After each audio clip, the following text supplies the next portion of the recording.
we got to talk about the offseason here and the Giants' interest in bringing in a quarterback, because there was definitely reports out there. And how serious those reports were, I don't know. How much was everything legit and how much was just rumor spreading, I don't know. I want to see if they talk about the Giants potentially bringing in a different quarterback than Daniel Jones for the season. Like how much did we like Russell Wilson? We brought him in for, the building. He was in the building, had a meeting with the whole Giants brass, and we let him leave and go to Pittsburgh. Did we really want him? I think they were just kicking tires. I really do. I'm with you. You're shaking your head no. You have to say no, Rob. There's also an audio podcast in this.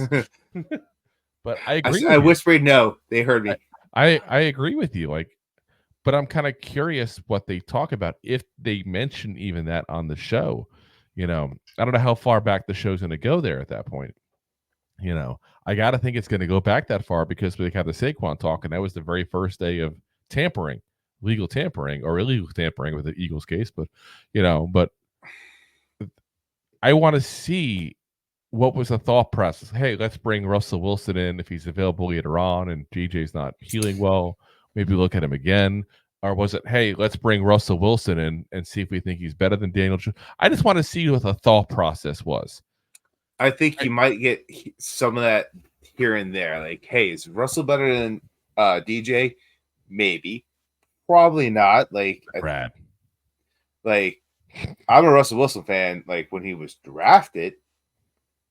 But Mother Time caught up with him. Like, he's not the same player as he once was. Like, he can't do the same moves. He's not as dynamic. Like, not saying DJ is a great player at all. Fantastic. He's not. I mean, I'd love to see him be the quarterback. The Super Bowl quarterback MVP, but that's not going to happen. There's few far in between. But are they saying, hey, can we find a better quarterback than DJ? Maybe. Probably not by the time the show starts, but are they saying, hey, let's get some competition in this room and make him work for his job? That could be something that's being talked about in Hard Knocks. Yeah, I mean, that's why I'm kind of curious. And the other part of this whole thing is, what they really thought of this year's QB draft class. They met with all the big names there. They obviously, there was at least rumors that they were interested in JJ McCarthy. Rumor has it. And rumor has it. I mean, you and I think agreed that was pretty much a smokescreen from the get-go.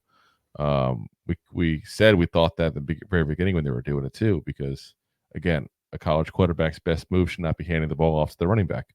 But it was also, did they like Bo Nix? Did they like Michael Penix? There's a lot of questions in that there, and the trailer alluded to the fact that the the Falcons try to trade up to get our pick as well. So it's like,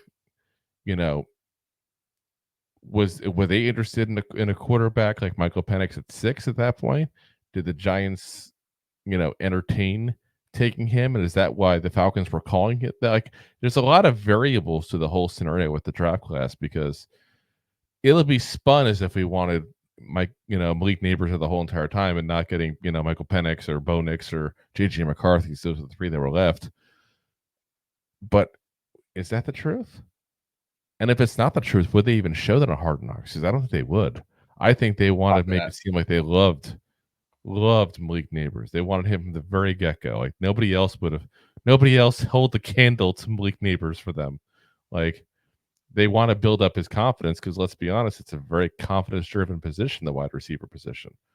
But I'm curious to see that. And there's going to be at least 1 or 2 kind of shocking things in that show, because that's what they just have to do. It's a show. It'd be kind of a boring show if it was nothing unexpected.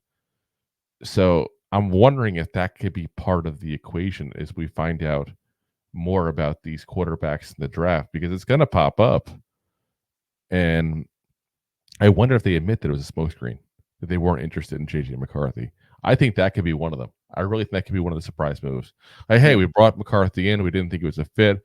We didn't want to announce that because we wanted to see what we can get a potential trade maybe for him. That kind of scenario. Yeah, fool you. We said it before. Shane, you have no clue what's on his mind. Absolutely no clue. That man, do not play poker with him. He will lie to your face, but not lie because it's just worded carefully. He won't care. He will not care.